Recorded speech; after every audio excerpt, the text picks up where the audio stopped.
Hello', মই আছোঁ এতিয়া দীঘা। চাওঁ দীঘাত কিমান সুন্দৰভাৱে জুবিনৰ গান বাজি আছে। এই বন্ধু মোৰ আগতেও আহিছোঁ। হোটেলটোৰ নাম কি আছিল? Bipasha guest house. Bipasha guest house খুব সুন্দৰ, আহিব। সুন্দৰ সুবিধা ফেমিলিৰ কাৰণে বেষ্ট হোটেল। আহিলে মই থাকোঁ ইয়াত, আৰু আছে মই 2 বা 3 বাৰ আহিলোঁ। এইখন হোটেলতে থাকোঁ, আৰু এখন আছে মূৰ্তি বুলি। সুন্দৰ, এনি টাইম জুবিনৰ গান বাজি থাকে ইয়াত। ফেমিলি হোটেল আপোনাক দেখুৱাইছে হোটেলবিলাক। সুন্দৰ চাৰিওফালে পৰিৱেশ চব।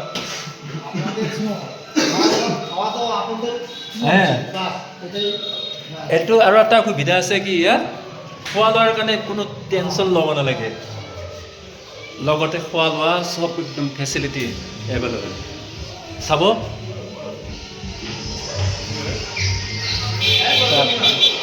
দাদা, ভালো আছে? আপনারা দেখাই দিলাম, তাহলে মানুষ হয়ে যাবেন না। এখানে সব খাওয়া দাওয়া সব সুবিধা আছে। আমি এখানে খাওয়া দাওয়া সব এখানে করি, উপরে থাকি, কোনো প্রবলেম নাই। ঠিক আছে, এখন এতিয়া বন্ধ কৰিব, এতিয়া সব বন্ধ। এখনতো বন্ধ করবেন না? ঠাকুর উঠে না, বাইরে থেকে উঠে না। হ্যাঁ হ্যাঁ হ্যাঁ,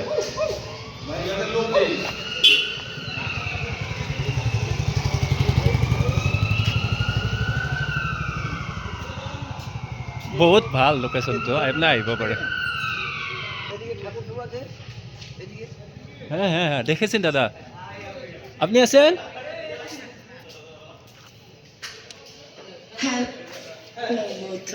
থ্যাংক ইউ।